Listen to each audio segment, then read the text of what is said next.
On tonight's show, we'll be joined by members of the socially conscious new music group Ensemble Pi to discuss banned books, the name and inspiration for their upcoming concert at the New York Public Library of the Performing Arts. Banned Books is an evening-length performance of 6 premieres commissioned by Ensemble Pi in response to recent U.S. bills which ban books or curtail discussion of critical race theory, LGBTQ plus issues, and anti-Semitism and other controversial topics in public schools and libraries. Composer and improvisational singer Damian Norfleet, whose piece Praise Percola is a duet for bass clarinet and voice inspired by Toni Morrison's novel, The Bluest Eye. There's a major censorship case for you. At the very end of the novel, and it's not a very long one, mind you. Everyone pick it up. It's a fairly like short, 200 and some odd pages. Right.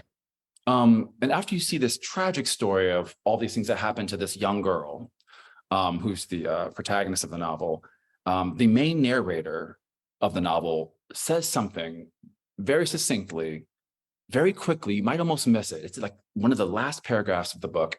And basically, she sums up all the things that happened to this poor girl. And then she says something that blew my mind. And she pointed out that everyone else in the world of this little girl who has abused her, who's done all these horrible things to her, and when you read it, you know what I'm talking about, that everyone gained something from that.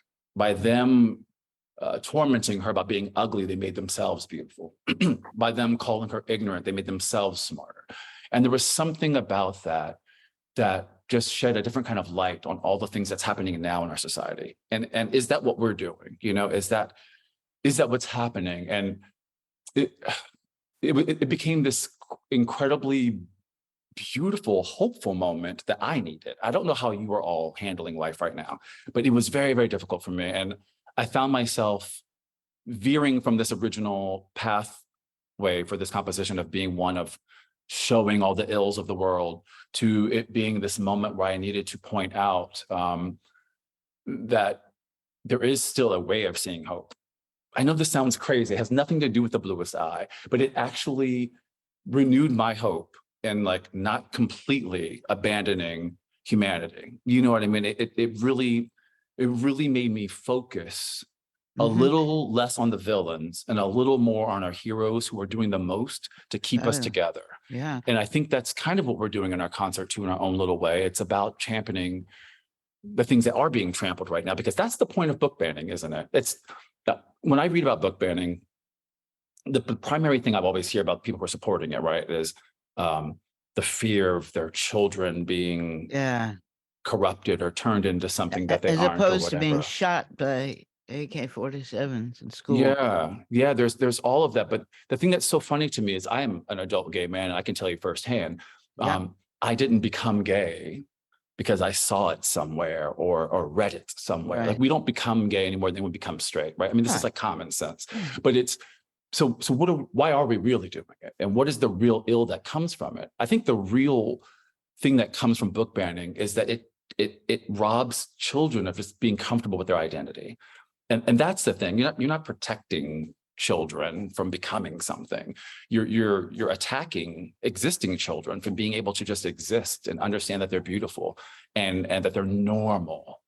And so that is all what came to me in this final chapters of Toni Morrison's The Bluest Eye. It was just this revelation of through children's conversations, the adult realization that people attack you to make themselves feel better. And it provides you this kind of armor. Exactly. That no matter what is coming at you, you can still be beautiful, because that's what we need now. I mean, it's great that we're voting and trying to, prevent these horrible things from happening. But in addition to that, we need to reinforce our children with the strength to endure the stuff that's coming at them, because it's not going to stop immediately, right? Apparently not. No, Yeah. I think somehow because the other thing, of course, that banning books and ideas and stealing the mirror from which you can look and find yourself in fiction or in a book is to otherize, is to segregate, and to demonize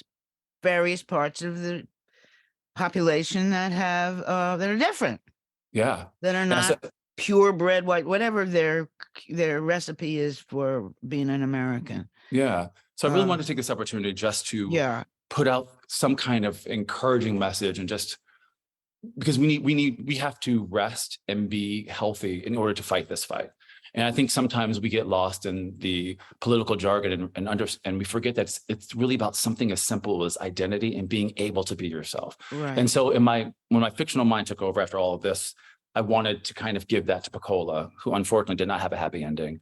And I just kind of had this imaginary funeral that she appeared, and all the great, I mean, she really is a martyr. And I just kind of wanted to, through Piccola, it's like a little message to everyone who's going through these things. As we pointed out at the beginning of the program, I mean, everyone's being attacked right now. Before we put the needle on the record, haha, it's not a needle, but tell us a little bit about your compositional skills and your connection with improvisational singing. And I don't know how you do the actual composition. Does that include also improvisational techniques? For me, absolutely it does. Yeah. I have a very strong connection to my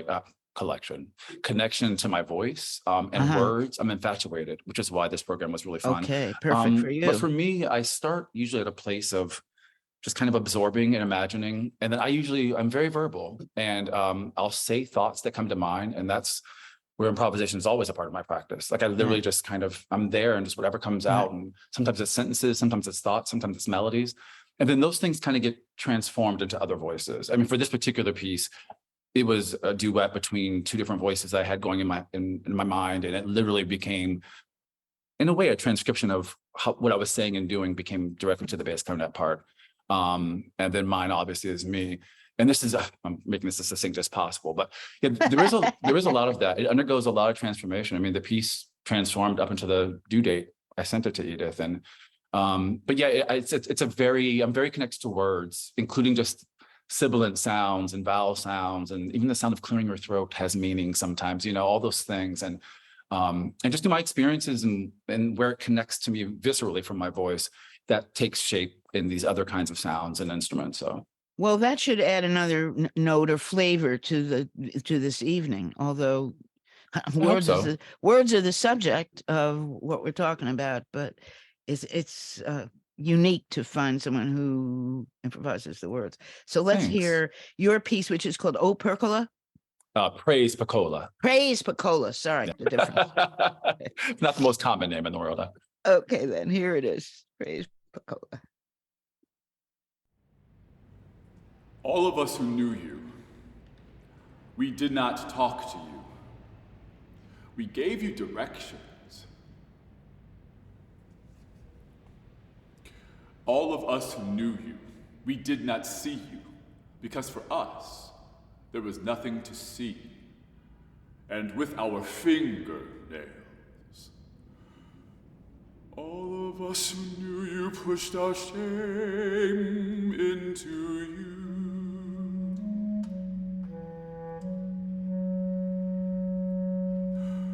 All of us who knew you plucked our beauty from inside of you.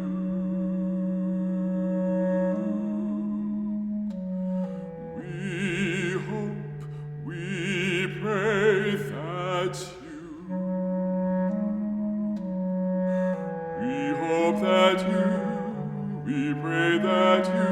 They pray that you. They hope that you.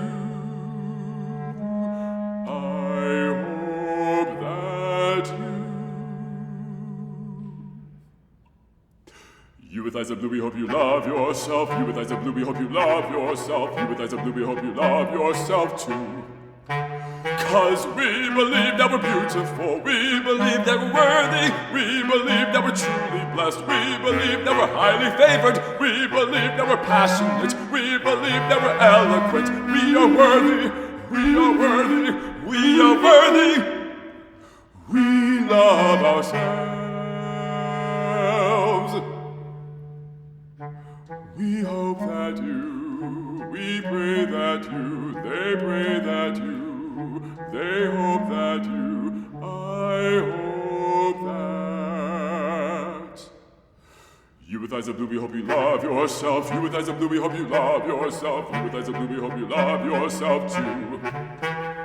Cause we believe that we're beautiful, we believe that we're worthy, we believe that we're witty, we believe that we're decorated, we believe that we're ornamented, we believe that we're elegant, we believe that we're brilliant, we are glowing, we are glowing, we are glowing, we love ourselves.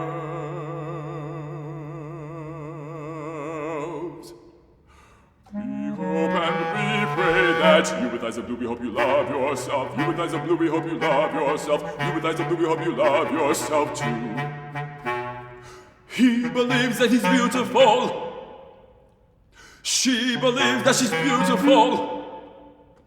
They believe that they're beautiful.